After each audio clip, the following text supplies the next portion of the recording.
costa 3,1 cèntims més que a Madrid? És a dir, que un litre aquí val gairebé 5 pessetes més? Un dipòsit, per exemple, de 50 litres ens costa 250 pessetes més, que són 1 euro amb 50 cèntims. Saben que l'aigua que surt de les nostres aixetes és com si ens la venguessin en un dels deserts més inhòspits de la Terra per com n'és de cara?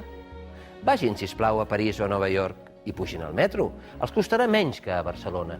I després vagin a Suècia, a la gran Suècia, aquella que asfixiava els rics amb els seus elevats impostos, aquella que no tergiversava el significat de l'estat del benestar. I des d'Estocolm estan, mirin el seu IRPF de català i després el d'un suec, i ja no entendran res. I si volen continuar aquest via crucis, quan tornin, dormin en un hotel de Catalunya, on podran sentir el gran plaer de pagar la taxa turística. I si no poden dormir i decideixen conduir per les autopistes nostrades, sabran que els catalans no ens estem de res, sobretot en els peatges. I si ja no poden més, tenen un mal de cap terrible i van al CAP i els fan una recepta, també veuran que a Catalunya les receptes seran més que un medicament. I per què passa això? Sí, per què passa això? Doncs és això precisament el que volem saber.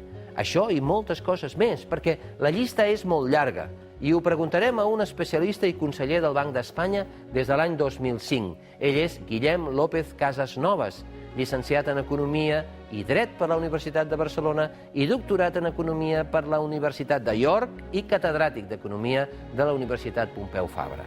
Feta la presentació, som-hi.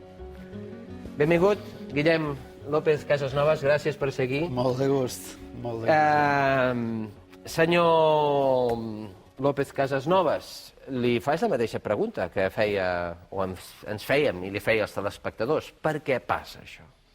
No hi ha una correspondència, efectivament, entre el que són les aportacions que fan els ciutadans a través dels seus impostos i els serveis que reben mediatitzats per aquesta relació fiscal tan injusta entre l'Estat i la Generalitat de Catalunya, bàsicament, tot i que ho podíem estendre també en el finançament local.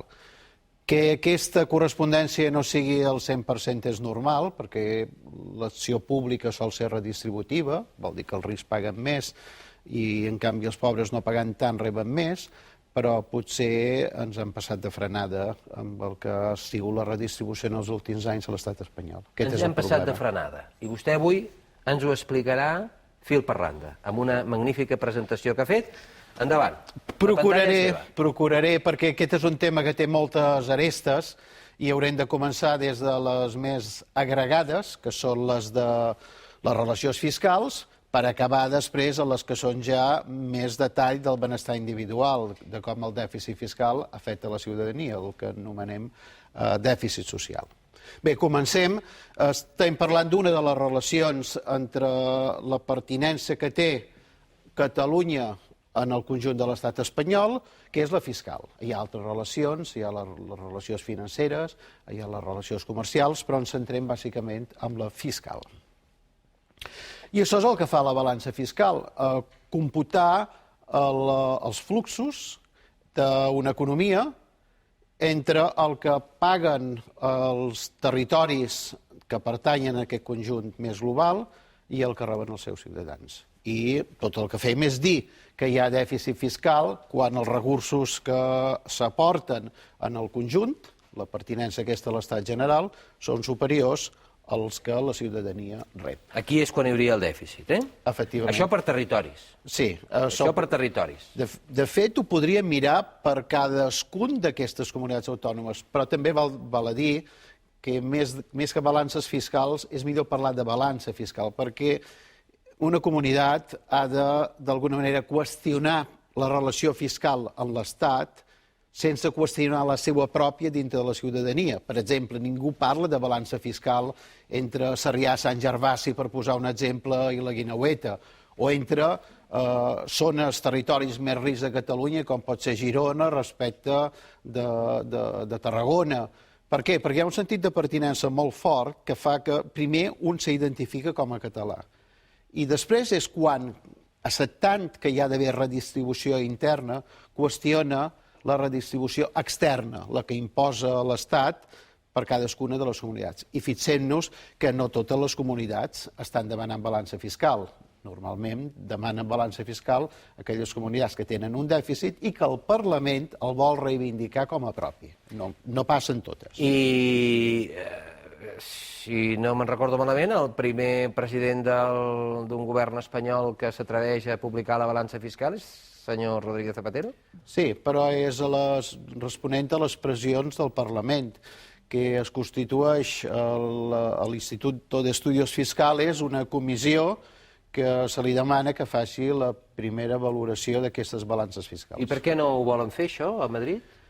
A veure, perquè neguen la premissa, alguns partits, bàsicament els nacionalistes espanyols, neguen la premissa fonamental de tota balança fiscal. Hi ha d'haver un mínim sentit de pertinença primer i de concepció federal després. És a dir, hem de clarificar si d'entrada hi ha un dret de la Generalitat, en aquest cas, de la institució que representi els catalans, a reivindicar que tot o part dels ingressos que paguen els catalans amb els seus impostos pertany també en aquesta institució. És a dir, si som catalans abans que espanyols, o si com diuen alguns partits, i ho posaven molt palesament fa poc el president Rajoy, que no hi ha catalans parlant fiscalment, sinó que hi ha espanyols que viuen a Catalunya. Llavors, qui ha de dir això són els parlaments, primer en clau pròpia. El Parlament de Balears, per exemple, que també és una de les comunitats afectades pel dèficit fiscal, no ha fet un pronunciament explícit de qüestionar la seva relació fiscal a l'Estat demanant balança fiscal. L'ha fet Catalunya i el va fer amb un pes majoritari, 91% de la gent qüestiona aquesta relació fiscal. I el Parlament espanyol, amb el govern anterior, varen decidir, per la pressió, bàsicament, de la minoria catalana, de que es fessin aquest còmput. I es van fer de totes les balances fiscals. I això va recollir, d'alguna manera, les que tenen també superàvit.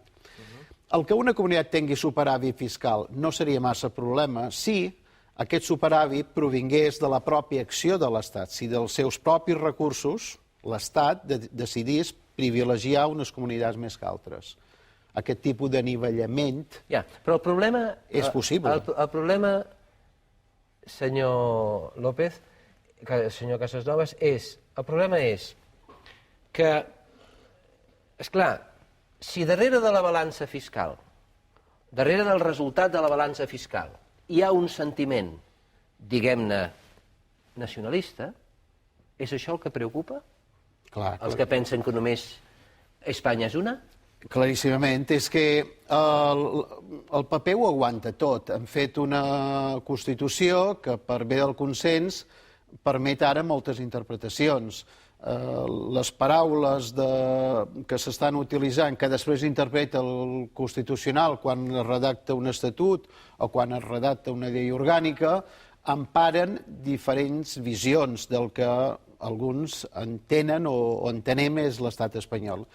I llavors aquí és quan es produeix aquest xoc de trens, perquè des d'un punt de vista federalitzant, diguem-ho així, sinó plenament federal, hauríem d'entendre que hi ha sobiranies fiscals compartides. És a dir, que l'Estat té dret als seus propis impostos, però també la institució que representa el català té els seus propis impostos. I llavors aquesta sobirania compartida, per altres, és negada, perquè la Constitució parla d'una sobirania fiscal única que entenen excloent. Això és un exemple. Endavant. Llavors, el que fem en les balances és computar ingressos i despeses. És una... Si li dic la veritat, hi vaig fer quasi 2 anys en aquest exercici i acabava sent molt avorrit. La salsa la donava la constatació que fins i tot en el món acadèmic hi havia interpretacions diferents d'aspectes que eren més constitucionals que no estrictament econòmics. Llavors, el que fem és estimar com, a través de les actuacions en despesa i en recollida d'ingressos, l'Estat va redistribuint els recursos sobre la geografia. I quan, com dèiem abans, els ingressos recaptats superen les despeses retornades, és quan apareix el dèficit fiscal. I això és l'última de les estimacions que ha fet el govern català actualitzant la metodologia que va fer servir el propi Institut d'Estudis Fiscals, i les magnituds estan entorn del 17, 15, 16.000 milions d'euros, que són a la ciutadania a vegades li genera una certa confusió. Primer, per la magnitud. Quan tu relativitzes en termes de PIB, té el problema, el PIB és la renta. Com que la renta és una xifra molt gran, queda un pot diluït. Un 8%, un 8,4%, un 9% és molt o poc. Jo d'aquest temes he arribat a sentir tonteries tan greus com si és un 6 o és un 9, no es barallarem per 3 dècimes. No. De 6 a 9 hi ha un 50% més. Estem parlant de molts milions d'euros. Perquè es facin una idea, el pressupost de la Generalitat amb ingressos propis està entorn de 30.000 milions. Per tant, mirin la xifra, és quasi la meitat. Mare de Déu. A veure si ho entenc. Això vol dir que Catalunya, és a dir, els ciutadans que vivim a Catalunya se sentin de Mart, de Saturn o de Plutó, que tinguin residència fiscal a Catalunya, és així? Que tinguin residència fiscal a Catalunya, paguen a l'any 16.409 milions d'euros que no tornen. Exacte. És així? És el que paguen en escreix del que l'Estat, amb les diferents formes d'actuació, els hi retorna en el territori en el que habiten. I són xifres d'una elevada magnitud. Però no diuen que no som solidaris? Sí. Això ara ja no ho diuen. Al començament sí es deia, i ara ja fa el propi govern Zapatero ho va reconèixer. Però això és una brutalitat. És una brutalitat perquè... Quan pugen les retallades que han fet ara? Miri, les de la sanitat, per exemple, perquè es faci a la ciutadania una idea, l'equivalent en els 1.000 milions d'euros serien 15 dies de no tenir dèficit fiscal. Si durant 15 dies no tinguessin dèficit fiscal, no hauria fet falta tenir retallades a la sanitat. I amb educació, 4 dies només. 4 dies sense dèficit ja no caldria fer retallades en educació. I vostè com s'explica? Bé, això és el 2009, jo no sé quin serà el 2011, potser és menys.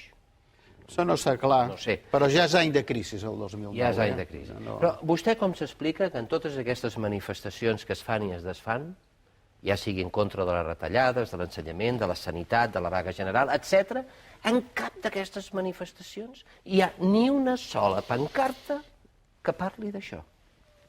Per què? A veure... Està escrit en sànscrit? Per què?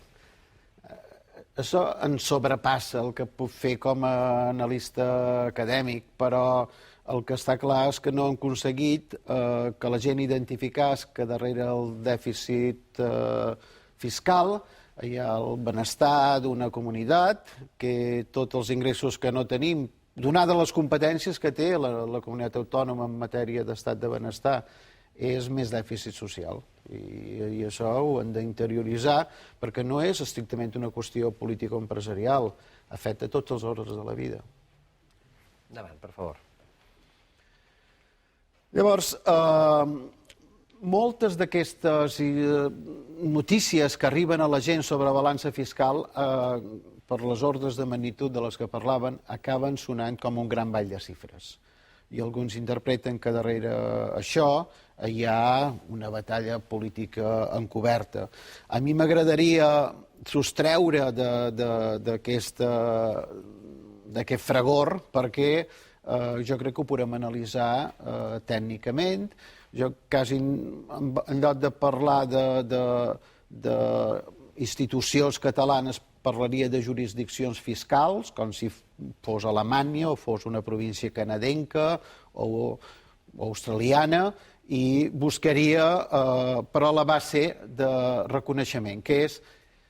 Hi ha un concepte en estadística que és molt curiós, que és el clúster, que s'ha posat molt de moda. Això dels clústers, que ara se'n parla en economia i en finances, etc. El clúster és un sentiment molt fort de pertinença interna i un sentiment allunyat de pertinença externa. ens reconeixem molt com a catalans, com dèiem abans, estem disposats a fer redistribució interna i estem qüestionant la redistribució externa, particularment si aquesta és opaca, si no està clara, si ens sembla discrecional i si sembla injusta, que és la paraula que he utilitzat inicialment.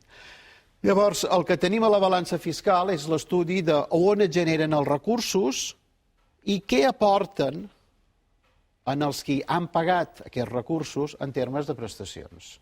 I això és important tenir-ho en compte, perquè quan fem aquesta anàlisi, aquí la confusió ve d'alguna manera entorpida per aquests dos grans conceptes que es diuen moltes metodologies per fer un càlcul. Si les metodologies donen resultats diferents, vol dir que el tema de la balança fiscal no és un tema tècnicament resoluble. No és científic. I llavors aquí és quan els que hi hem perdut unes hores amb aquest tema ens volem... Vostè hores i anys. Vull clarificar-ho en tota cordialitat front als que no ho creguin. En realitat, no hi ha dos mètodes de computar la balança fiscal, sinó que hi ha dues preguntes diferents que es poden respondre quan un analitza la balança fiscal. Quan un mira les dades, es pot interrogar en dues grans qüestions. La primera és, que és la que aquí hem reflectit amb aquest etiquetatge, es diu càrrega-benefici. La càrrega-benefici és la metodologia molt tradicional a l'hisenda pública, que el que fa és mirar quina és la incidència final, qui és el que suporta finalment la càrrega de l'impost. Per tant, qui paga, si ho assumeix completament, si ho trasllada, si s'ho pot treure de sobre, i per tant, com això li afecta el benestar propi. I per la banda de beneficis de les prestacions, quin impacte en el seu benestar com a individu té el fruir d'una prestació pública. Llavors, aquí podríem parlar de càrrega-benefici ignorant completament els territoris. Això és una anàlisi estrictament individual, de benestar que se'n diu residual, entre el que pagues i el que reps. I després ho agrupes en termes del que vols. Ho pots agrupar entre els catalans que es diuen Barberà versus els catalans que es diuen López, o entre els que viuen a l'Empordà. És un element aquest que respon a una pregunta diferent a la nostra. Això vol dir que una inversió del Prado s'imputa als catalans? Sí. En la part proporcional? Exacte. El túnel de l'AVE que es fa cap a Galícia també s'imputa? Igual. Això ho veurem amb alguns exemples, però la idea és que tots en som beneficiaris perquè el territori no diu res.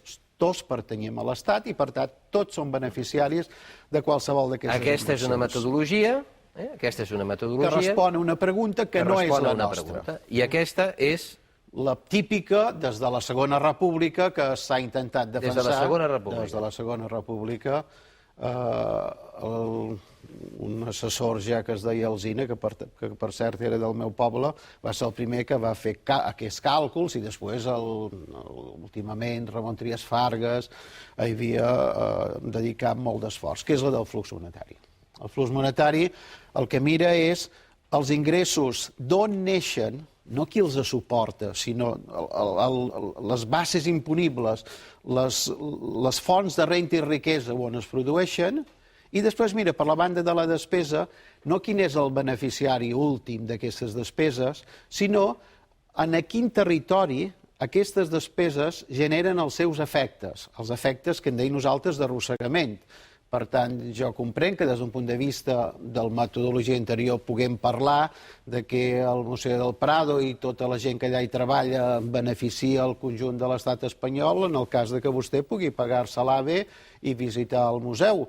Però hem de reconèixer que bona part dels salaris de la gent que allà hi treballa i els lloguers que es paguen, etc., el que fan és impactar l'economia de la Comunitat Autònoma de Madrid, no la nostra. I això és la pregunta típica, la única que ens interessa en els que fan balança fiscal des d'un punt de vista territorial, no personal. És un poc, a vegades, la qüestió la podríem resoldre com si nosaltres, Catalunya, tingués accés en els recursos que neixen a Catalunya i sobre aquests recursos generar els seus impostos, els seus ingressos, respecte de la despesa que tenim, quin escreix addicional tindríem. Aquesta és la pregunta que, clar, té una lectura política i que alguns neguen per allò de que no accepten la sobirania fiscal compartida, per allò que no accepten que hi hagi una institució, la de Catalunya, que representi per sobre d'Espanya els interessos dels catalans. Ja, però a veure, hi va haver un partit, crec que és el principal partit de l'oposició, que va qüestionar aquelles dades que vostè ha donat abans, que eren del govern de la Generalitat, no? Aquells 16.000 milions. S'ha de qüestionar sobre dues bases. La primera és aquesta, que és discutible, però jo crec que quan el propi PSC va fer, parlem clarament, va qüestionar que els dos mètodes, que només s'identificava un, bueno, depèn de quina pregunta volia contestar el PSC. La pregunta que es demana en el Parlament de Catalunya i la que va orientar també en el Parlament espanyol la creació de la Comissió d'Estudi de les Balances Fiscals és la territorial, no la personal, no la dels grups de renta ni els cognoms i les fortunes espanyoles. D'acord. L'altra cosa que ja també es va caure per el seu propi pes, jo crec que va ser una equivocació, va ser qüestionar el tema del dèficit públic. El dèficit públic, en un moment de crisi, és un ingrés i llavors s'ha de considerar, naturalment, que s'ha de considerar, és una obligació considerar-lo, no és una opció. D'això, si volen, parlarem amb més de detall. Llavors, la pregunta aquesta, com si nosaltres tinguéssim accés als nostres recursos, què implicaria? Que no hagués tancat Spanair. Això és un logo un poc atrevit. Hauran tingut la possibilitat almenys de decidir-ho. No, perquè aquí, escolti, això d'Spanair ha estat un crim. Això és un crim, tots els catalans encadenats. Spanair. Quants diners hem pagat per Ibèria? Miri, això és... No, això l'hem preguntat, l'hem fet mai, aquesta pregunta? No, ho dic perquè això era un crim, això d'Spanair, la societat civil catalana vol anar amb avió. Miri, la decisió de com gastar és una decisió política. Jo el que me miro és, amb aquest anàlisi, quines possibilitats tindríem? Perquè, de fet, podrien no gastar, podrien baixar impostos. Podríem baixar bona part dels peatges que vostè comentava al començament. Aquesta societat que tenim estressada. O la ràtio d'alumnes per aula, que ara la volen augmentar. Sí, senyor. O sigui, tant podem actuar per la banda de millorar la despesa social, que seria més aviat apalancar millor el nostre fràgil estat de benestar, o bé a favor de l'economia productiva, fent impostos més selectius, que fossin més palanques de creixement. A mi em preocupa la possibilitat que s'ho haguessin gastat en Spanair o en fer deduccions fiscals a la inversió de l'empresa familiar. Això crec que s'ha de decidir en seu parlamentari. No, però vostè ha somrigut amb el tema de Spanair, no li sembla?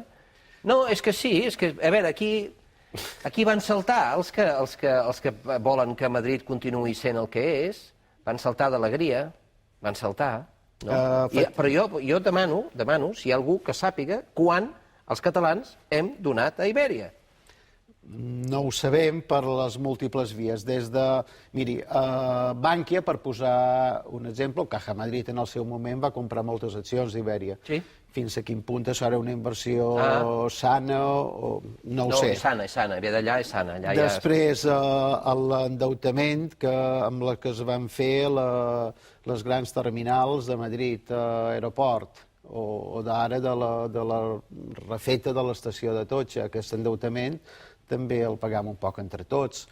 És molt difícil donar-li una xifra, però l'Estat s'ha pogut plantejar si apalancava Ibèria. Nosaltres no. Nosaltres es va caure... Ni ens ho podem plantejar. Sí, aquest és el punt. Tenir la possibilitat de... Castigats. Generant els ingressos per poder-nos-ho plantejar. Tinguent capacitat de generar tots aquests ingressos... No t'ho pots ni plantejar. No t'ho pots ni Està plantejar. bé. Llavors, això té molt a veure, que és la deriva aquesta, amb la que tampoc hi voldria caure en excés, que és la política, la de l'autogovern.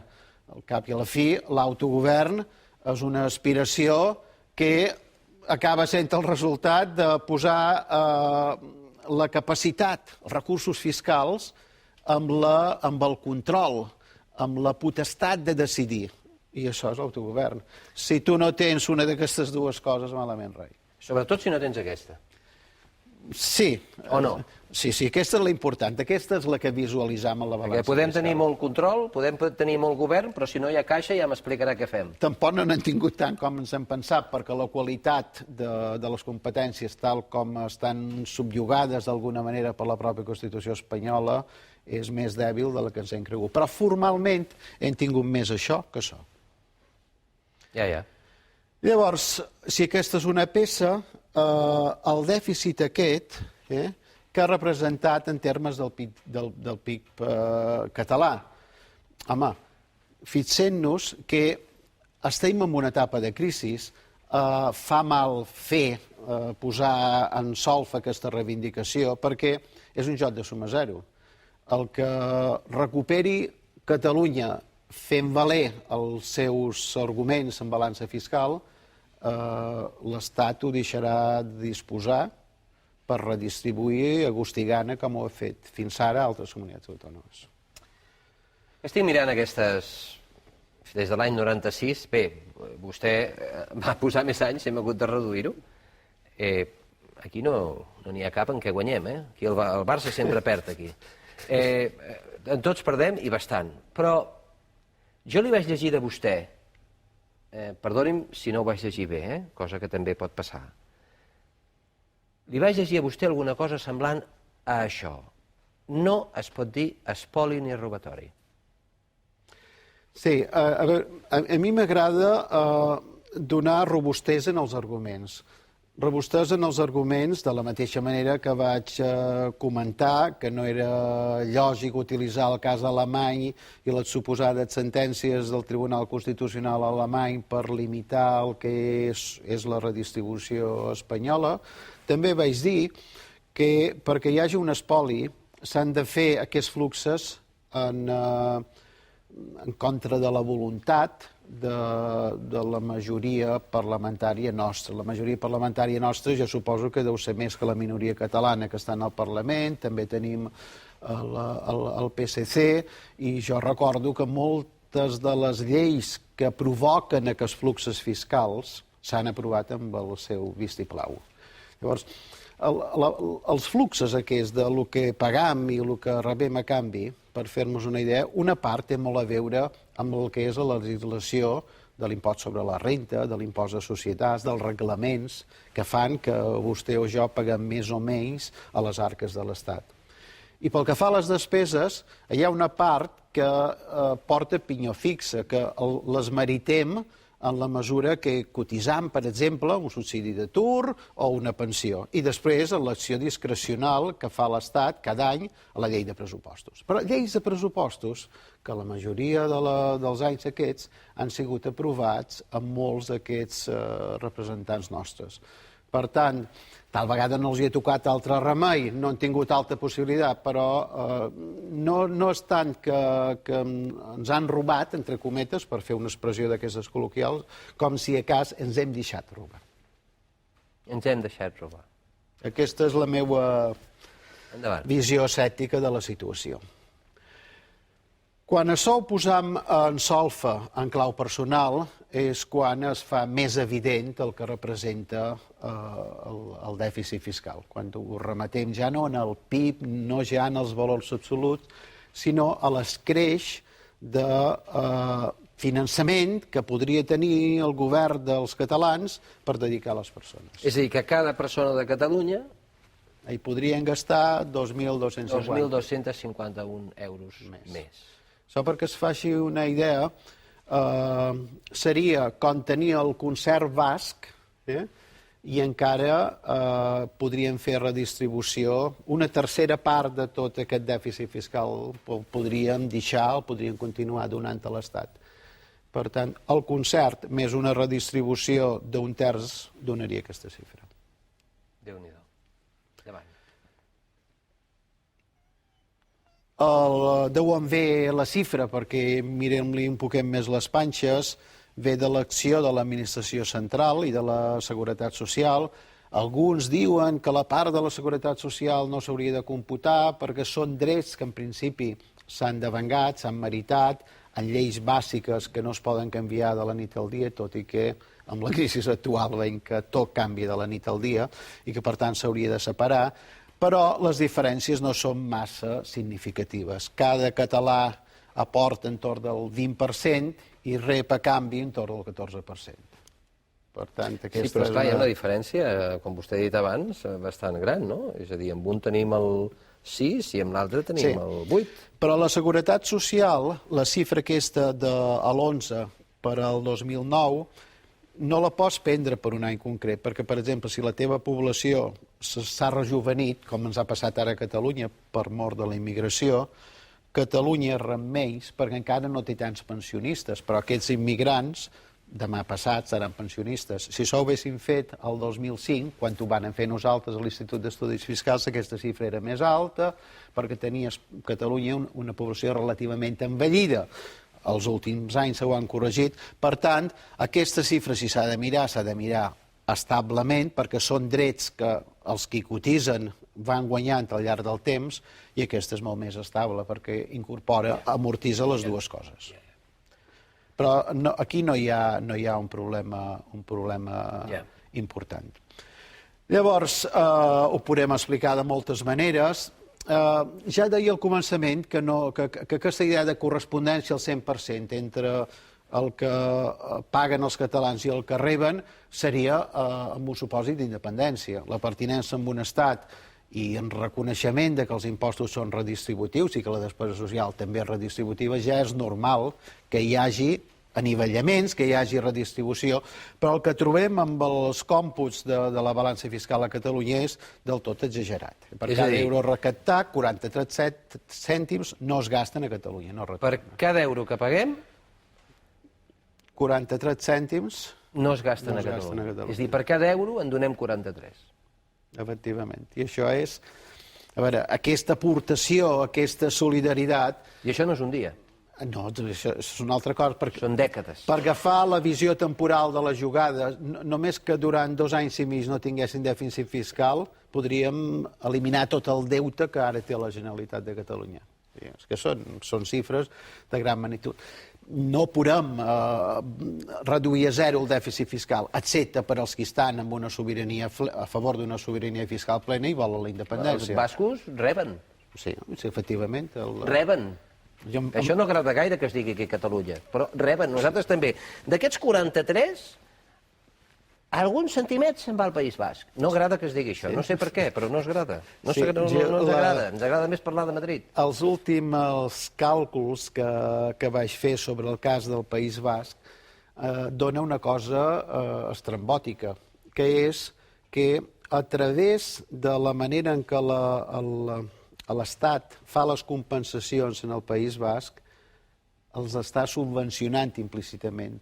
Ja no és tan sols que el País Basc no aporti a la redistribució general, sinó que en la manera en què els hi està computant els impostos no cedits i algunes altres transferències que continuen en mans de l'Estat, els està privilegiant. És un poc aquesta cadena que els hi fa d'interès vincular-se a l'Estat. Per això protestava l'altre dia el Lehendakari quan va saber que a Catalunya també podria agradar-li el concert, no? Això forma part de les coses que fan mal de ventre, perquè també hem de recordar que quan els nacionalistes espanyols estaven a l'oposició del nacionalisme basc, deien pestes del concert i quan han arribat en el govern no tan sols no l'han tocat, sinó que se l'han millorat. Però això sí que és,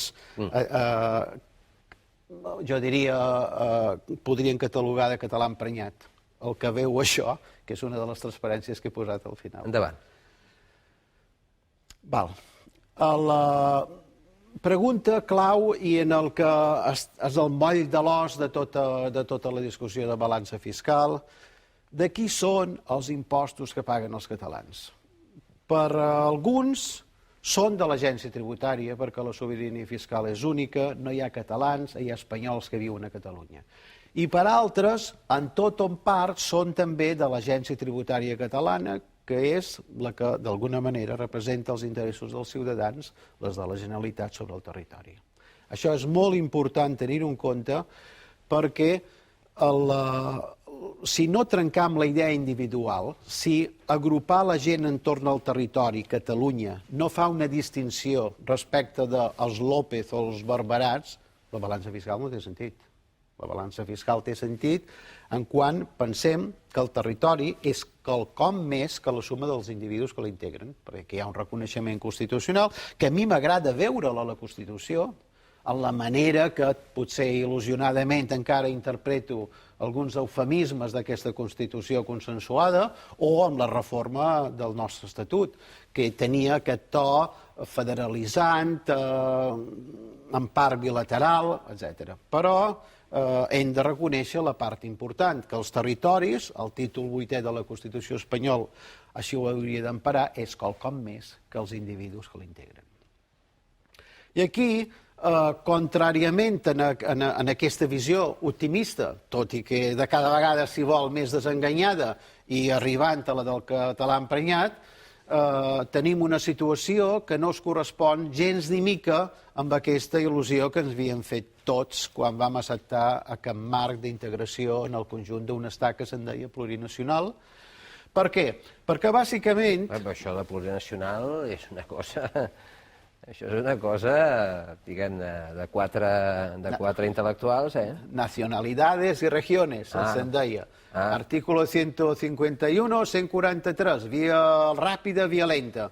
Això era la simetria que estava implícita a la nostra Constitució.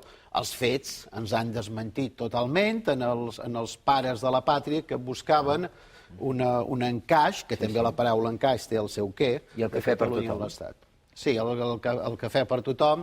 Dels mateixos pares de la pàtria. Ha estat el toc final quan les comunitats del 143 van ja adquirir totes les competències del 151 i es va fer infactible que algunes coses que tindrien tota la lògica per les comunitats històriques i per les nacions d'aquest estat plurinacional no ho són, òbviament, a 17 comunitats. I el català emprenyat i anem pagant. Anem pagant, a més, sense saber massa per què. Perquè, per una banda, la solidaritat territorial, que en principi ningú s'hi pot negar, perquè a part de la redistribució que fem en l'IRPF i amb l'impost sobre el patrimoni quan el teníem, etc., té aquest to. Vull dir, això ho hauríem d'acceptar. Per tant, ja és això, però és opaca. No sabem per a què serveix.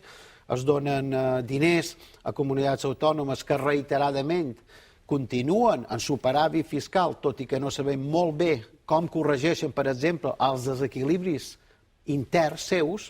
Per exemple, cap problema en fer redistribució territorial si sapiguessin que el receptor utilitza aquests recursos després per fer distribució personal, que no augmenti la desigualtat de renda interna, perquè si augmenta la territorial i augmenta la personal, no serveix per la redistribució. No vull citar cap comunitat, no fos cas que s'ofengués algú.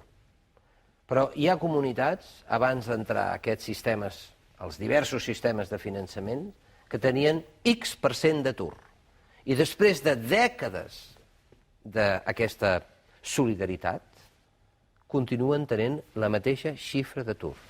Això sí, tenen parlaments, tenen polítics, assessors, mòbils, cotxes... Això sí. Ara, hi ha la mateixa xifra d'atur. Per què? Jo això ho he estudiat i tinc articles publicats, perquè, per exemple, la redistribució que rep, que ens treuen d'uns per donar a altres, l'Estat de manera discrecional, s'utilitza molt en polítiques de creació d'ocupació pública. Ocupació pública, ja no dic que sigui entre els de la família i les amistats, però en la mesura que... Que n'hi ha, I molta. En la mesura que creem funcionaris a una comunitat, els que és funcionaris és probable que tinguin un nivell d'educació i renta superior a la mitjana, i per tant el que estàs fent, de fet, és incrementar la desigualtat de renta interna. Això per una banda. Després, tota redistribució territorial, començant per la que ha fet els fons socials europeus i els de desenvolupament regional de la Unió Europea, s'han de monitoritzar, s'han d'avaluar, no pot ser per sempre.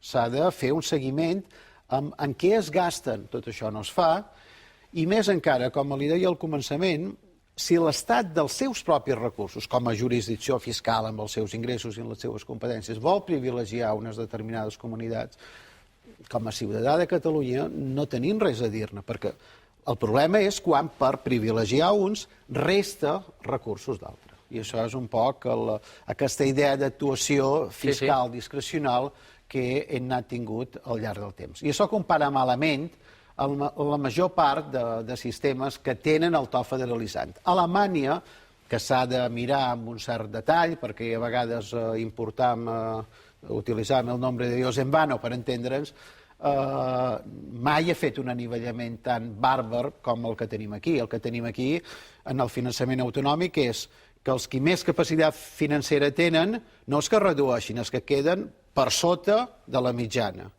Llavors, els alemanys el que fan és... Un moment, perquè s'entengui. Un moment.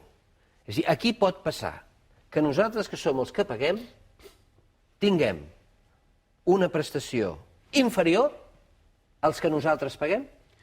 Exactament, li pot donar les xifres perquè me les conec. És a dir, tu te'n vas al cotxe en un semàfor i dones una almoina i resulta que...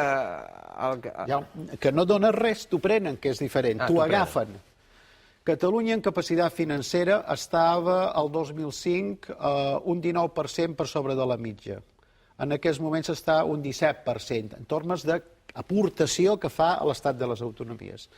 I l'Estat, el 2005, li retornava al 94%. O sigui, partia de 19 punts per sobre i acabava 6 punts per sota.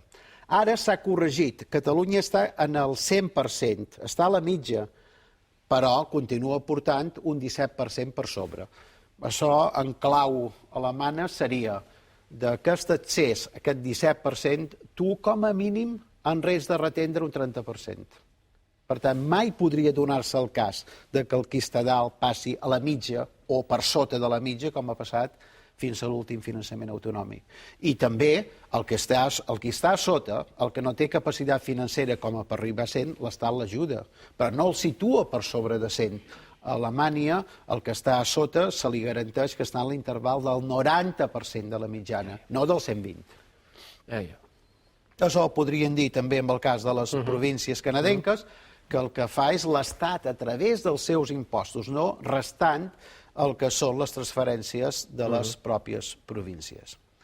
I per fer-nos una idea final, el dèficit fiscal té una interpretació política clara, amb unes arestes que es poden estirar més o menys, però en el fons és dèficit social.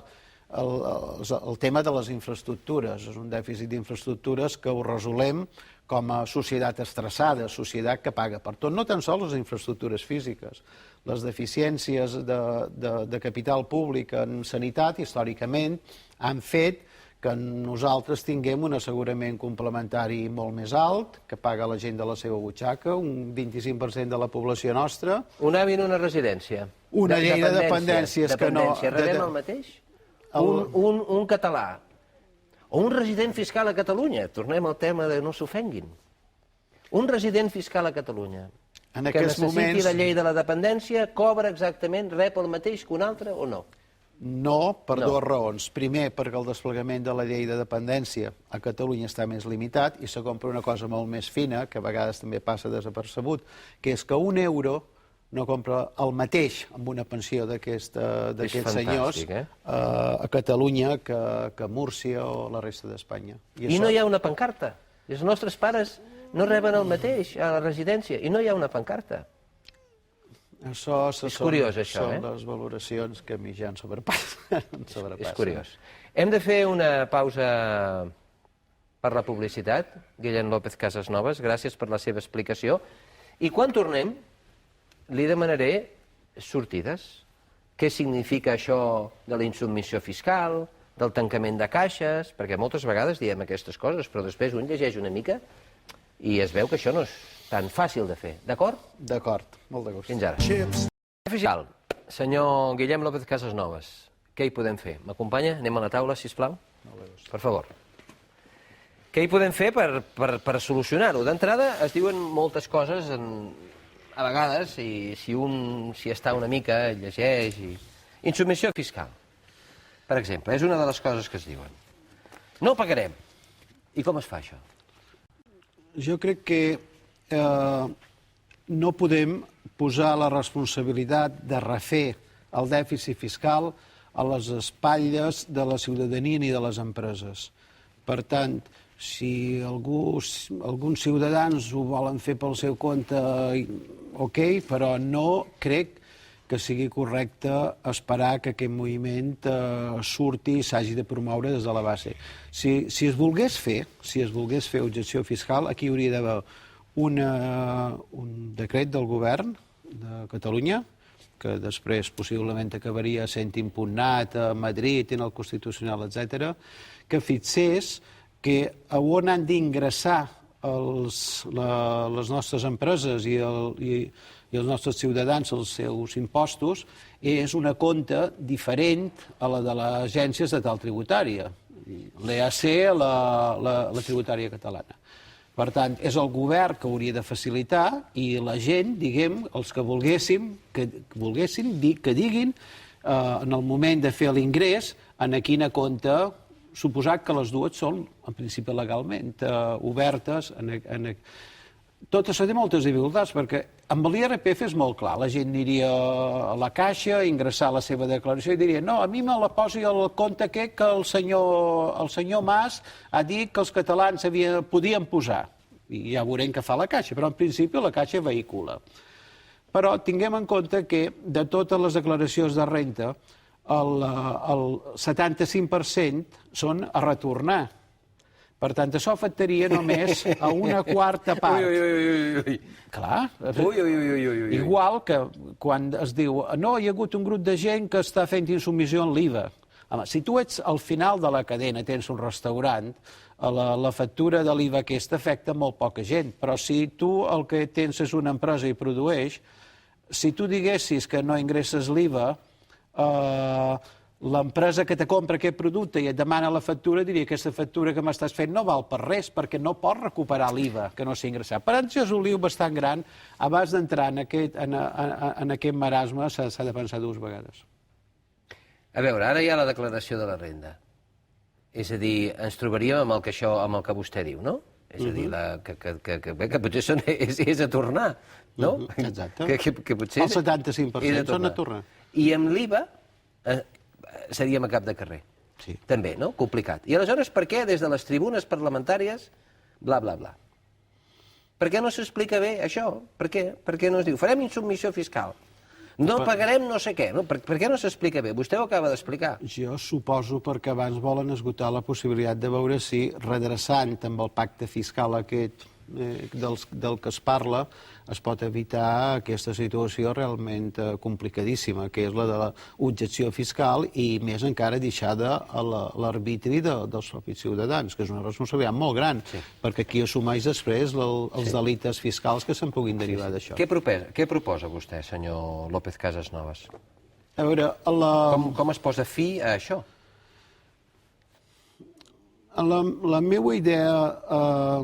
O sigui, a mi que me diguin primer quin és l'objectiu i jo buscaré l'instrument. Jo em sento còmode no postulant-me en l'objectiu, perquè l'objectiu és molt polític. Si l'encaix millor de Catalunya en l'Estat és un graó més amb una sobirania final o realment en aquests moments l'entorpeix. Hi ha gent que diu que el pacte fiscal és un mal antídot, perquè el que faria és frenar la reivindicació sobiranista, independentista.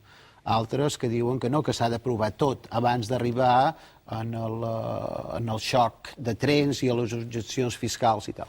Jo si prenc com a donada la restricció que fa el govern de Catalunya, que a través del Parlament ha fet una comissió de pacte fiscal i en el que hi he participat i he comparegut, etc.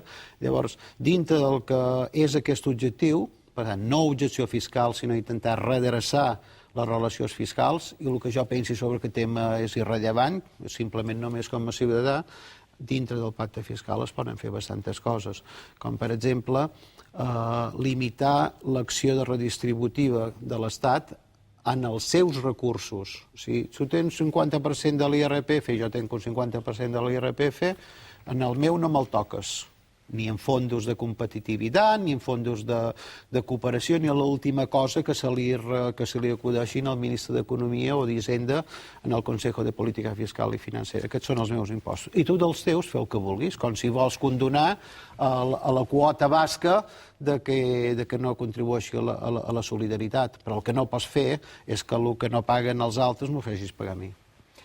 Senyor Guillem López Casasnovas, gràcies per haver vingut al programa Singulars a explicar-nos el dèficit fiscal. Gràcies, de veritat. Moltes gràcies a vostè. I a vostès, com sempre, també els he de donar les gràcies. Com sempre, ho torno a dir. Però avui ho farem d'aquesta manera. El programa Singulars ha editat aquest llibre, que és Escoltar per aprendre, que és un recull d'una selecció de les millors entrevistes que hem fet en 3 anys que fa que aquest programa és antena.